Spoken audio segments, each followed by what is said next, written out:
Hey guys, welcome to my channel about books with Suri. నా పేరు సురేష్. భయం మనలో ఉండే ఒక high intensity core emotion. Fear resides in our thoughts and born in our imagination. Fear అనేది మనకు ఏదైనా ఒక థ్రెట్ ఉందనిపించినప్పుడు మన మైండ్ పుట్టించే ఒక ఎమోషనల్ రెస్పాన్స్. ఫియర్ అనే ఎమోషన్కి ఒక యూనిక్నెస్ ఉంది. It will react similarly to the potential physical threat and anticipated threat. So, fear అనేది రెండు రకాలు, concrete fear and anticipated fear. Concrete fear అనేది ఒక real fear, like facing a real danger which has a physical threat. ఒక కుక్క మనల్ని చూస్తూ మన వైపు పరిగెడుతూ వస్తుందనుకోండి, then we're facing a real tangible danger. అప్పుడు మనలో పుట్టే fear is a concrete fear. When you are locked in a dark room and closed windows, అప్పుడు సడన్గా మీ రూమ్లో ఒక వియర్డ్ నాయిస్ వినిపించిందనుకోండి, then your mind start imaginating some danger. అప్పుడు మీరు ఎక్స్పీరియన్స్ అయ్యే ఫియర్ యాంటిసిపేటెడ్ ఫియర్. ఇలాంటి ఎక్స్పీరియన్సే మీకు హర్రర్ బుక్స్ చదివేటప్పుడు, హర్రర్ మూవీస్ చూసేటప్పుడు కలుగుతుంది. ఈ వీడియోలో స్కేరీ అండ్ స్పైన్ చిల్లింగ్ ఎక్స్పీరియన్స్నిచ్చే 2 బుక్స్ గురించి, మనకు భయాన్ని పరిచయం చేసే ఒక ఆథర్ గురించి చెప్తాను. మనకు భయాన్ని పరిచయం చేసే ఆథర్, హర్రర్ ఫిక్షన్ జాన్రాకి హాల్మార్క్ ఐడెంటిటీ తెచ్చిన author, king of horrors Stephen king.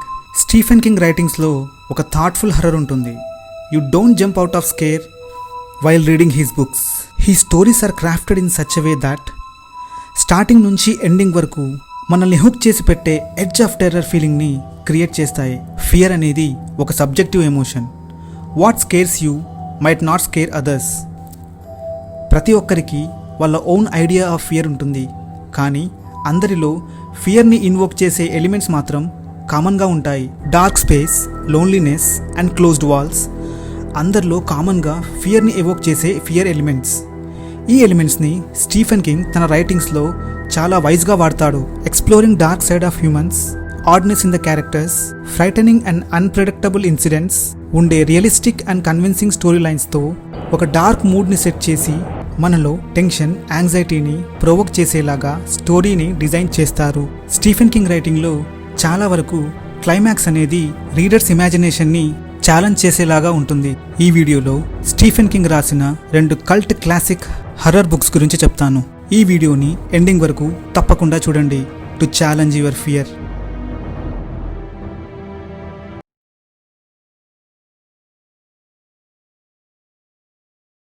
The shining.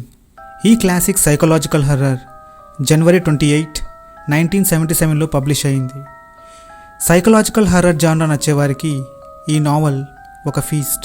ఈ స్టోరీలో సైకలాజికల్ హర్రర్కి యూజ్ అయ్యే మోస్ట్ సక్సెస్ఫుల్ టెక్నికల్ ఫీచర్స్ని స్టీఫెన్ కింగ్ మనకు ముందే ఎస్టాబ్లిష్ చేస్తారు. Isolation and solitude. ఈ సైకలాజికల్ ఓరియంటెడ్ నావల్లో 5 ప్రిన్సిపల్ క్యారెక్టర్స్ ఉంటాయి. డానీ టొరెన్స్, ఒక 5 years old boy who possess psychic abilities which helps him to read minds and see visions of past and future. This psychic ability is called the shining. Jack Torrance, father of Danny, anger issues and alcoholism నుంచి recovery కావడానికి try చేస్తున్న ఒక writer and school teacher who lost his job as a teacher for assaulting a student due to his anger management crisis. Wendy Torrance, wife of Jack and mother of Danny. Overlook hotel, an isolated haunted hotel which is located in Colorado Rockies, possessed by ex-caretaker Grady. Mr. Halloran, the chef of Overlook Hotel, who possess same abilities of Danny Torrance. The Shining. Overlook హోటల్కి ఒక dark history ఉంటుంది. అక్కడ work చేసే former caretaker Charles Grady kills his family and himself with an axe who suffers from cabin fever. Cabin fever అనేది claustrophobic irritability. ఒంటరిగా ఒక isolated ప్లేస్లో ఉండేవారు ఎక్స్పీరియన్స్ అయ్యే extreme restlessness which may lead to mental breakdown. జాక్కి Overlook హోటల్లో winter care టేకర్గా job వస్తుంది. ఈ జాబ్ తన రైటింగ్ కెరీర్కి హెల్ప్ అయ్యే ఒక ఆపర్చునిటీగా జాక్ కన్సిడర్ చేస్తాడు. Because of the isolation environment of the hotel. Overlook సంవత్సరంలో కొన్ని రోజులు మాత్రమే ఓపెన్ చేస్తారు. Because of the extreme weather and unexpected unusual weather వల్ల అక్కడ సంవత్సరంలో చాలా కాలం మంచు కురుస్తూ ఉంటుంది. జాక్ ఓవర్లుక్ లో వింటర్ కేర్ టేకర్ గా జాయిన్ అవుతాడు, which is ready to close for winter. Jack family Overlook లో హాలోరాన్ ని మీట్ అవుతారు, who is the chef of Overlook and possess the same ability of Danny the Shining. Halloran and Danny talk to each other through telepathy. When Halloran leaves Overlook, Jack family మాత్రమే Overlook లో ఉంటారు. Jack starts sensing supernatural activities and echoes of past tragedies in Overlook. Winter snowfall వల్ల Overlook కి outside world తో connection cut అవుతుంది. Now Jack family are snowbounded in Overlook.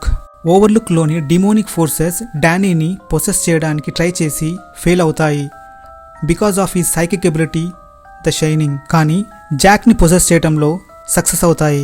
Jack ని possess చేసిన demonic forces provokes him to kill Wendy and Danny as they did to Grady. Then Danny contacts Halloran with his telepathic link for help. What happens next is all about the story.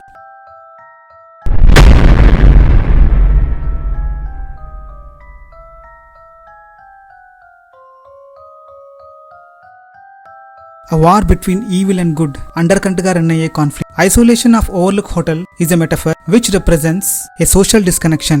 Social disconnection అనేది మనలో evil thoughts ని provoke చేసే ambience ని create చేస్తుంది.